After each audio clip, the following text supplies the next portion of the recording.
Assalamualaikum warahmatullahi wabarakatuh. Perkenalkan, nama saya Ahmad Akram Syamjaya, NIT 2543005, kelas KRK1B. Kali ini saya akan menjelaskan tentang konsep kerja manual, semi otomatis dan otomatis. Konsep, konsep kerja dalam industri maritim berkembang seiring kemajuan teknologi. Sistem kerja manual sepenuhnya mengandalkan tenaga manusia, mulai dari penginputan data, pengoperasian alat, dan pengambilan keputusan. Sistem ini relatif dalam mulai diterapkan, namun memiliki kelemahan seperti tingkat kesalahan yang tinggi, efisiensi rendah, dan ketergantungan pada kondisi fisik manusia. Sistem semi otomatis merupakan tahap peralihan di mana mesin dan teknologi mulai membantu proses kerja, namun masih membutuhkan pengawalan dan kendali manusia. Contohnya adalah penggunaan kren yang dikendalikan operator dengan bantuan sensor. Sementara itu, sistem otomatis menjalankan proses kerja secara mandiri menggunakan perangkat lunak, sensor, dan sistem kontrol. Sistem ini mampu meningkatkan produktivitas, keselamatan kerja, serta konsistensi operasional di pelabuhan dan kapal. B. Konsep dan fungsi sensor dalam sistem otomasi. Sensor merupakan komponen utama dalam sistem otomasi yang berfungsi mendeteksi perubahan kondisi fisik atau lingkungan. Dalam industri maritim, sensor digunakan untuk mengukur suhu, tekanan, getaran, posisi kontainer, serta kondisi cuaca. Data dan sensor ke sistem kontrol untuk dianalisis dan dijadikan dasar keputusan. Penggunaan sensor memungkinkan pemantauan kondisi secara real-time, deteksi dini gangguan, dan pengurangan risiko kecelakaan kerja.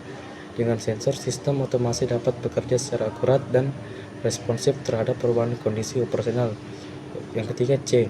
Konsep Human Machine Interface atau bisa dipanggil AMI. Human Machine Interface atau AMI adalah antarmuka yang menghubungkan manusia dengan sistem otomasi. AMI biasanya berupa layar sentuh, panel kontrol, atau aplikasi komputer yang menampilkan informasi operasional secara visual. Melalui AMI, operator dapat memantau kinerja alat, mengendalikan proses, serta menerima peringatan jika terjadi gangguan. AMI dirancang agar mudah dipahami, sehingga mengurangi kesalahan operator dan meningkatkan efektivitas pengawasan dalam operasional pelabuhan dan kapal. Yang keempat, D. Konsep dasar sistem otomasi gate di pelabuhan. Sistem otomasi gate di pelabuhan bertujuan mengatur arus, keluar masuk kendaraan dan kontainer secara efisien. Sistem ini menggunakan teknologi seperti RFID, Optical Character Recognition, atau bisa dipanggil dengan OCR, kamera CCTV, dan database terintegrasi. Dengan otomasi gate, proses verifikasi dokumen, identifikasi kendaraan, dan pencatatan data dilakukan secara otomatis. Hal ini mampu mengurangi antrean, mempercepat pelayanan, meningkatkan akurasi data, serta memperkuat keamanan pelabuhan. E. Digitalisasi administrasi pelayaran era modern. Digitalisasi administrasi pelayaran menggantikan sistem menjadi berbasis kertas dengan sistem elektronik. Contohnya meliputi manifest, advising, and order.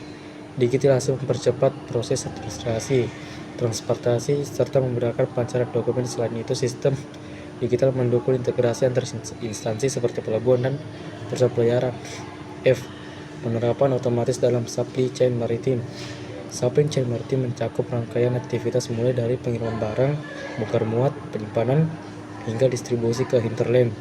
Penerapan otomasi memungkinkan integrasi antar baku logistik. Otomasi membantu meningkatkan visibilitas alur barang, mempercepat pengambilan keputusan, serta mengurangi biaya operasional. Dengan sistem terintegrasi, koordinasi antara pihak menjadi lebih efektif dan efisien. G. Penerapan database sederhana untuk manajemen data logistik. Database berperan penting dalam manajemen data logistik maritim. Data seperti jadwal kapal, posisi kontainer, dan status pengiriman disimpan secara terstruktur dalam sistem database.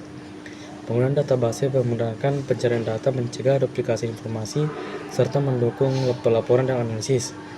Database sederhana pun mampu meningkatkan kualitas manajemen data dan mendukung pengambilan keputusan yang tepat. H. Implementasi Internet of Things, bisa dipanggil IoT, pada monitoring kargo dan kapal.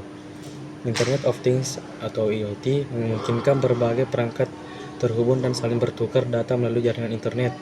Dalam industri maritim, IoT digunakan untuk memantau posisi kapal, kondisi mesin, suhu kontainer, serta keamanan kargo. Dengan IoT, pemantauan dapat dilakukan secara real-time dan jarak jauh. Hal ini meningkatkan efisiensi operasional, keselamatan pelayaran, kualitas layanan logistik. I. Smart Port and Green Shipping dalam industri maritim. Smart Port adalah pelabuhan yang memanfaatkan teknologi digital, otomasi, dan sistem informasi terintegrasi untuk meningkatkan kinerja operasional. Sementara itu, Green Shipping menekankan pada efisiensi energi dan pengurangan emisi gas buang kapal. Penerapan Smart Port dan Green Shipping mendukung keberlanjutan industri maritim, meningkatkan daya saing, serta memenuhi tuntunan regulasi lingkungan global.